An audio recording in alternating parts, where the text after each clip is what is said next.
Welcome back to my channel. This is 코인 노마드. 안녕하세요. 코인 노마드입니다. 큰 변동사항 없이 주말을 지나가고 있습니다. 트위터에서 팬데믹 2020년 때 18개월이 지난 지금 2년여간의 디파이 농사를 했다면은 아마 이렇게 늙어 있을 것이다. 즉 수익률이 상당히 저조하죠. 코인 값이 많이 내려갔기 때문입니다. 반대로 생각해보면 2018년 때 디파이 농사를 시작했다면 2020년 때는 큰 수익을 얻었을 것입니다. 하지만 2년이 지난 지금 이렇게 되었죠. 참 안타까운데요. 최근에 크립토 시장을 이끌어가는 FTX 차트를 한번 보겠습니다. 이 FTX 차트를 보면은 FTX도 여전히 비트코인과 같이 하락을 하고 있지만 강력한 지지선 매집 구간에 도달해 있다. 이렇게 볼 수도 있습니다. 일단은 FTX가 모든 시장의 중심을 보고 있고 지금까지 모아놨던 돈으로 많은 기업을 살리고 있습니다. 실제로 많이 투자를 하고 다는 아니지만 샘 뱅크만이 여러 군데랑 타진해보고 있기 때문에 어려움에 처한 기업들이 모두 FTX 샘 뱅크만에게 달려가고 있는 이 시점에서 FTX가 매집 구간에 왔는지 한번 생각해 보게 됐습니다. 리플은 콜롬비아 정부와 새로운 계약을 체결하였는데요. 콜롬비아 토지 등록 시스템에서 XRP 레저를 사용하고 있다고 언급했습니다. 암호화폐 소프트웨어 개발 회사 피어시스트는 XRP 레저를 기반으로 하는 최초의 콜롬비아 정부 토지 등기소를 출시한다고 발표했는데요. 1년간의 개발 끝에 XRP 레저 위에 최초의 국가 토지 대장을 내셔널 랜드 레지스트리를 콜롬비아인을 위해서 출시했다고 발표하게 되었습니다. 콜롬비아 토지기관이 이제 XRP 레저를 액세스하고 원장의 디지털 자산을 등록하고 QR코드를 통해 진위를 확인할 수 있다고 합니다. 구현된 솔루션은 XRP 스탬을 기반으로 하고 XRP 레저에 디지털 자산을 등록하고 QR코드로 확인할 수 있는 솔루션으로 콜롬비아에 대한 신뢰를 이제 보장하기 시작했고 앞으로 단기간 10만 건 이상을 등록시킬 수 있다고 설명하고 있습니다.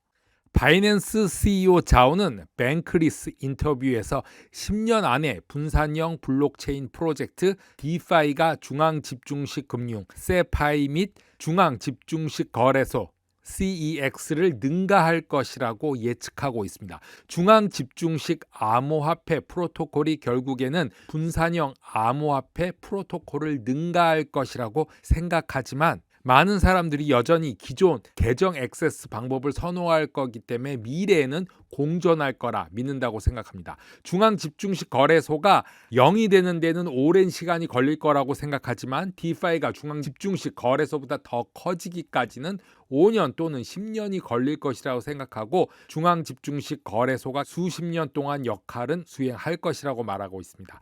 이메일과 비밀번호를 훨씬 편하게 사용하는 사람들이 여전히 많기 때문이라고 생각하고 부모님 세대가 USB로 개인 키를 분산해서 백업하는 것보다 이메일과 비밀번호를 그대로 사용하는 것을 더 선호한다는 것을 잘 안다고 설명하면서 분산화된다는 것이 훨씬 유용할 정도로 기술은 향상되고 있다고 생각하며 실제로 사용해보면 지루한 프로세스들을 모두 수행할 필요 없는 자신의 지갑을 스스로 통제할 수 있는 시대가 곧 온다고 설명하고 있습니다. 바이든 대통령 실무그룹 관리가 미국 정부가 연말까지 올해 안 크립토 스테이블 코인 관련한 법안을 통과시킬 수 있다고 말했습니다. 금융시장에 관한 대통령 실무그룹 니킬 레시데는 목요일 회의에서 스테이블 코인 법안이 해결해야 할 문제들에 대해서 논의했는데 미국 스테이블 코인 법이 올해 통과될 수 있다고 의원들이 말하고 있습니다. 미국 연방정부는 올해 말까지 법이 될 수 있는 스테이블 코인 법안을 의회와 함께 작업하고 있다고 행정부 관리가 코인데스크에 말을 했는데 여러 금융 규제 기관의 수장들로 구성된 정부 간 그룹인 금융시장에 관한 대통령 실무 그룹은 목요일에 만나서 법안에 대해서 논의하였습니다. 그리고 향후 스테이블 코인 활동과 처리 방안에 관해서 논의했는데 하원금융서비스위원회가 발의할 것이라고 말하고 있습니다. 이 회의에서 규제기관과 참가자들은 알고리즘 스테이블 코인을 포함한 스테이블 코인 부분을 검토할 수 있도록 계획하는 것이 올해 입법을 추진하기 위한 것이라고 밝히면서 이 입법 패키지는 미국 규정을 준수하기 위해 스테이블 코인을 정의하고 사용 방법을 다룰 것이며 기존 규제의 권한은 유지 유지할 것이라고 말했습니다.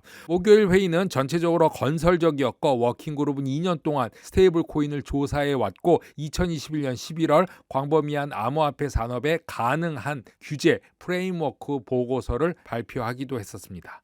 루나 사건이 한 달이 넘었는데 루나는 3에로우를 위험에 빠뜨렸고 3에로우는 보이저 디지털을 위험에 빠뜨리고 있습니다.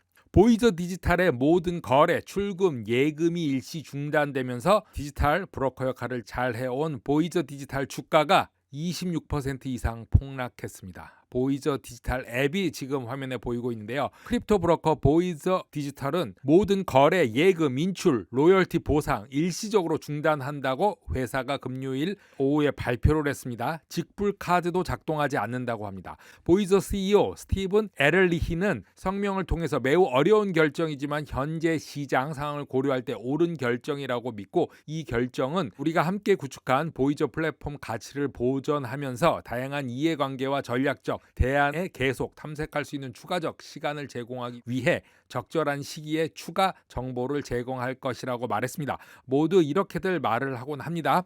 보이저는 최근 3에로 캐피탈에 상당한 익스포저가 가지고 있었으며 위기에 처한 헤지펀드의 채무 불이행을 통보했다고 말했는데 보이저 디지털이 3에로의 15,250개 비트코인 거의 3억 달러에 가깝고 USDC 3억 5천만 달러 대출금을 받지 못했다고 합니다. 그런 상태에서 영국령 버진 아일랜드에서 법원 명령으로 3에로우가 청산 절차를 밟고 있는 것으로 알려졌는데 보이저의 주가는 0.33으로 주가는 지금까지 최고점에 비해서 97% 이상 하락하고 있다고 합니다. 보이저는 보이저 고객 자산을 보호하기 위해서 FTX 샘 뱅크만의 거래 회사인 알라메다 리서치로부터 2억 달러 현금과 USDC 대출 15,000개의 비트코인에 대한 진용을 받았다고 합니다. 잘 마무리가 됐으면 좋겠습니다.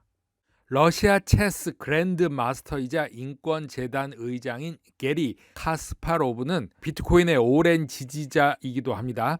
컨센서스 2022 코인 텔레그래프와의 인터뷰에서 대부분 코인은 없어질 것이라고 생각하지만 최근 가격 변동으로 인해서 비트코인, 이더리움 등 주요 크립토커런시는 모두 기존 금융시장에 이미 통합돼 있어서 조금 더 잃을 수는 있겠지만 추후에는 더 많은 것을 얻게 될 것이라고 말하고 있습니다. 이미 금융 시스템에 크립토커런시는 통합이 되었고 주식시장 전체 역사 속에 포함되어 있다. 이렇게 말하고 있습니다. 많은 돈을 벌었다가 많은 사람들이 돈을 잃은 것에 대한 이야기이고 지금 당장은 금융시장이 이를 인식하지 못한다 하더라도 이미 크립토커런시는 통합되어 있다고 생각한다고 말하고 있습니다. 코인 노마드 오늘은 여기까지 하겠습니다. 감사합니다.